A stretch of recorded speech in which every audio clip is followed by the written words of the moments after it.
Halo sobat, jumpa lagi di channel Solo Epic. Kali ini saya akan mengisahkan tentang Baron Scaber, sang tokoh antagonis. Sebelumnya, bagi sobat sekalian yang belum subscribe, mohon tolong untuk subscribe, karena subscribe adalah gratis, dan komen untuk mendukung perkembangan channel ini ke depannya. Baron Scaber merupakan tokoh yang penuh misteri dalam sejarah Nusantara. Mengingat masih banyak kontroversi mengenai ada atau tidaknya tokoh tersebut dalam bentuk daging dan darah atau hanya ada dalam kisah. Terlepas dari semua itu, saya hanya ingin menuturkan kisah Baron Scaber menurut beberapa literatur yang saya baca.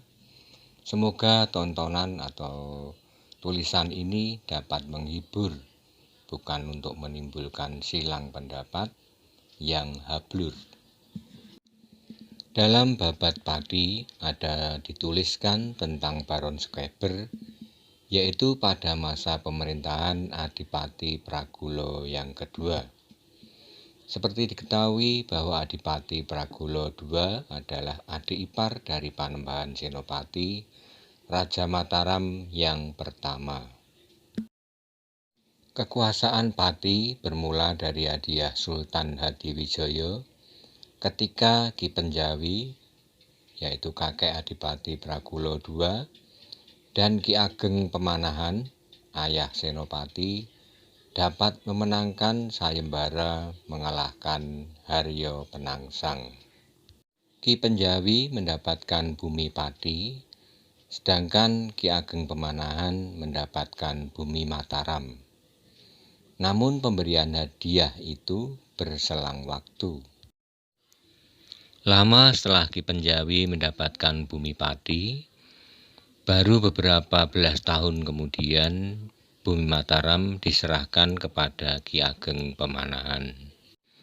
Kisah Baron Scaber bermula ketika ada seorang pangeran dari daratan Eropa menolak untuk dinobatkan menjadi raja, karena ia lebih memilih dan berkeinginan menguasai kerajaan Mataram di Pulau Jawa. Sebelum menguasai Mataram, tentunya ia harus mengalahkan lebih dahulu rajanya yang saat itu diperintah oleh Panembahan Senopati.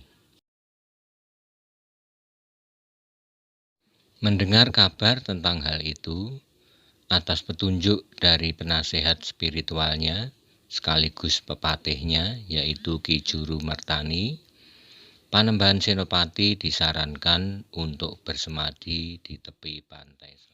Dikisahkan Baron Scaber sedang terbang mencari sosok Senopati dan akan ditantang untuk perang tanding adu kesaktian. Ketika sampai di atas tempat Senopati bersemadi, Baron Scaber jatuh di hadapannya karena pengaruh hawa kesaktian Senopati. Kemudian terjadi perang tanding, duel hingga beberapa hari lamanya, karena memang keduanya mempunyai kesaktian pilih tanding.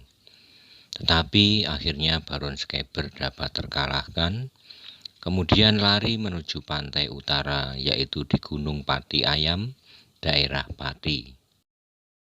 Di gua itu Baron Scaber akan bertapa. Namun sebelum bertapa, ia ingin melihat-lihat keadaan sekitar. Ketika sedang melihat-lihat itu, ia bertemu dengan seorang gadis yang menarik hatinya, namanya Nisari. Nisari pun terpikat pada Baron Scaber. Mereka kemudian menjalin hubungan gelap, hingga akhirnya Nisari hamil dan melahirkan anak kembar, Janurwendo dan Sirwendo. Berita adanya perawan melahirkan anak kembar sampai ke penguasa Pati, Adipati Jayakusumo. Kedua anak itu lantas dipelihara sang adipati, yang akhirnya tahu ayah kedua anak itu tengah bertapa di gua Pati Ayam dan bernama Baron Sekeber. Sang adipati segera mendatangi Baron Sekeber dan mengusirnya. Karena Baron Sekeber menolak pergi, mereka akhirnya sepakat saling mengadu kekuatan dengan cara menyelam. Konon mereka menyelam sampai 1 tahun, dan ternyata Baron Sekeber muncul lebih dahulu dari dalam laut. Rupanya karena lebih mengenal medan, sang adipati kemudian masuk ke gua di bawah laut yang telah disediakan makanan.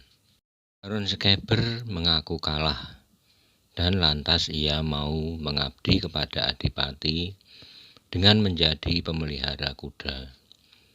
Konon Baron Sekeber merawat seekor kuda tunggangan sang adipati. Kuda yang ini sangat istimewa karena bisa berlari bagaikan kilat. Kuda itu akhirnya dipinta Panembahan Senopati saat sang adipati berkunjung ke Mataram, dan ditukar dengan seekor sapi yang istimewa pula, yaitu bisa berlari bagaikan kuda. Namun Pragulo menganggap perbuatan Senopati merupakan suatu penghinaan.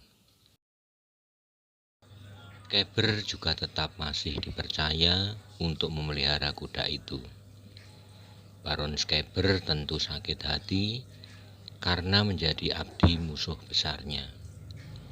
Ia akhirnya membuat onar di Mataram ketika Senopati sedang melawat keluar daerah. Ia mengganggu para selir Senopati dengan masuk ke Kaputren. Mendengar kabar itu, tentu Senopati tidak tinggal diam. Ia segera menindak Baron Sekeber dengan mengasingkannya ke hutan Krapyak. Karena tugasnya merawat tanaman di sana, kemudian ia disebut juru taman.